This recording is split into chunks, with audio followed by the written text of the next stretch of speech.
Year-round schooling or taking a break in the summer? Which one do you do? We're going to take a look at each one and I'll tell you which one we are going to be doing this year.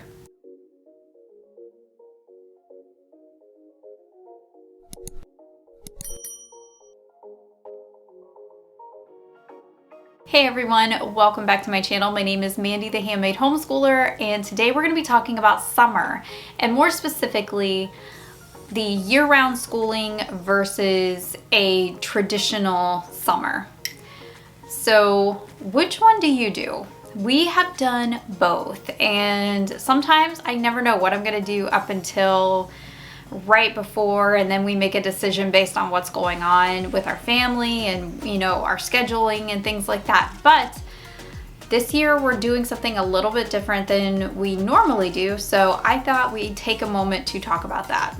If you haven't yet, make sure you hit the like and the subscribe button, and down below in the description box I have a link to all kinds of free curriculum trials and things like that if you want to check out some of the curriculum that we use. So let's talk about pros and cons of year-round homeschooling. Obviously there's going to be a lot less brain dumping, which is great. Another thing, and this is especially for my fellow Southern moms, it's hot. It's really, really hot in the summertime. So another pro of year-round homeschooling is you're not having your kids outside all the time when it's, you know, over 100 degrees and the humidity is just awful, and, you know, all you want to do is just be inside anyway. Our summers here, it seems to either just be blazing hot or pouring down rain, one of the two, or there's a hurricane. And we typically spend a lot of time indoors.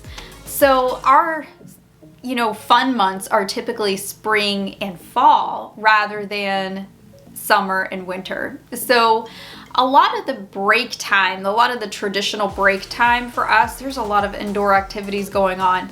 So that is another pro of being able to year-round homeschool. You can just bypass all of that and take a longer break in the fall or the spring where the weather's actually nice and you want to be outside. Probably my favorite part of year-round homeschooling, my favorite pro of year-round homeschooling is taking vacations when everybody else is in school.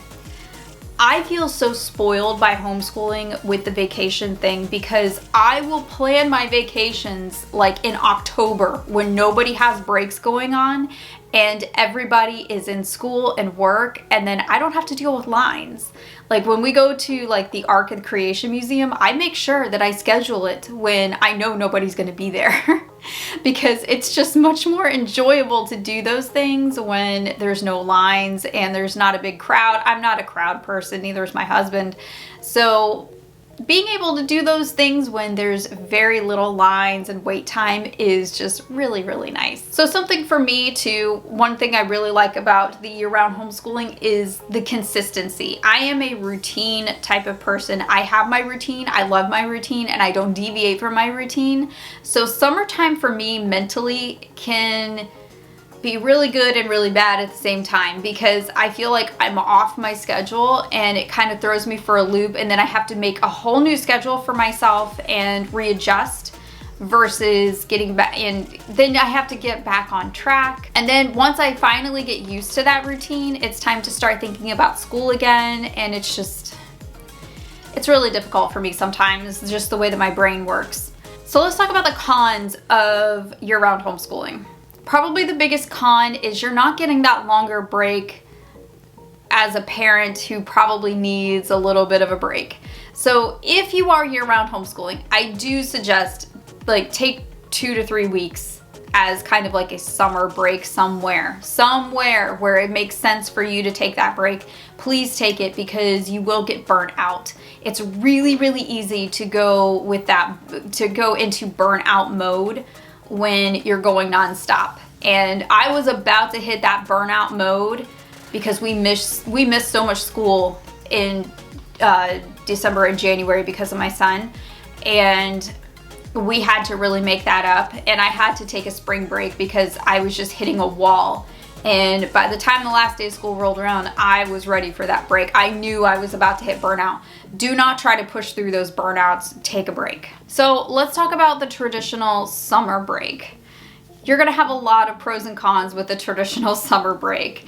Obviously, some of the pros are gonna be you do get that longer break, you do get to rest and recharge, and I like to spend this time resetting. And this is really my time to kind of hit that reset button, clean out my homeschool room without a whole lot of things going on that I can't touch or move or things like that. I can redecorate if I want to. You guys probably notice that I redecorate the room every now and then. It's because I redecorate pretty much every year just to kind of keep things fresh and new and interesting. I take everything out, put it back in, get rid of curriculum. You know, I do the selling online and things like that.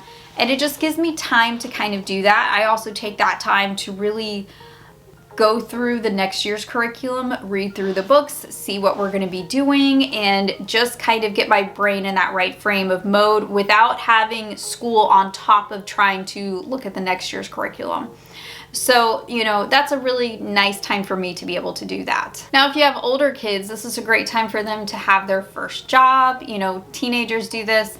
My son, he's going to be looking at doing driver's ed. So this is a great time for them to rest up and study up, do things that they need to do. This gives them that 2 to 3 months to kind of get something else done that they wouldn't be able to get done while they're doing school. So first job, studying for the ACT or SAT, you know, taking driver's ed, doing all of those things. Also, another pro is if they have kids who are in the public schools, they're going to be out on break too, where they can hang out and enjoy each other's company and get to do things together as well. There's also all kinds of school courses if they're doing dual enrollment. Remember, those colleges do have classes during the summer and you can get a lot done during the summer break.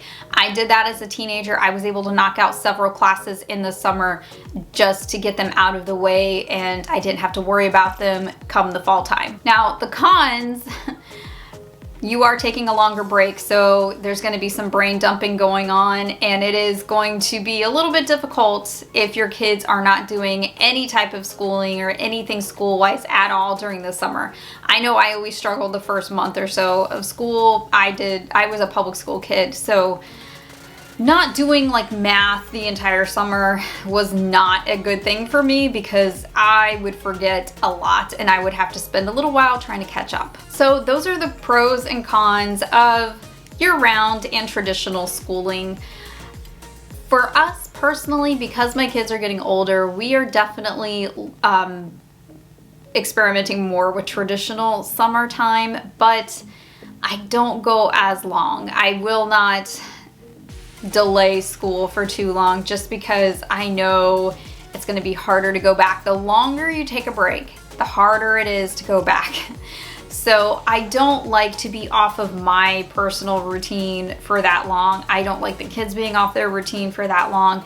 And when I start earlier, I have more of an allowance for things, you know, emergency type situations or whatever. If we have to leave somewhere, if we need to take a vacation, if, you know, like this year with my son, you know, I have more of an allowance for that. This last year, I started later than I usually do, and I did not have that allowance. So I plan on taking maybe a 6-week break. I'm not sure how long we're gonna do it yet. I am still kind of going through the curriculum, seeing how many weeks everything is. And once I do all that calculation, I'll figure it out. But now that the kids are older, they're definitely wanting that longer break rather than the short, choppy break that we used to do with the year-round schooling. And that's fine. You know, I like to honor what they want and work with them with that. And, you know, I definitely needed the break. But because they're older and more independent, they don't rely on me nearly as much as they did when they were young. So they can work independently with or without me.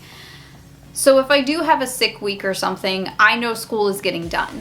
So I don't rely as heavily on that year-round school schedule like I used to. Year-round schooling can be really great for parents who work at home and things like that. You know, I obviously work at home because I'm doing YouTube. So year-round homeschooling can work a lot better for that, especially if your kids are young. But as your kids get older, traditional schooling becomes much easier with the summers. So you know, it all really depends on your family situation with what you want to do, with what your kids want to do, and kind of meeting in the middle with that. So take a look at these pros and cons and see which one would work better for you and your family. I hope that this explanation was helpful for you and your family to kind of figure out what you want to do this summer. A lot of people are starting to finish up and head into that transitional summertime period. So let me know down below in the comments what you do personally. Are you doing year-round or are you doing traditional this year? I'll see you guys in the next video. I hope you guys have a great rest of your day and happy homeschooling.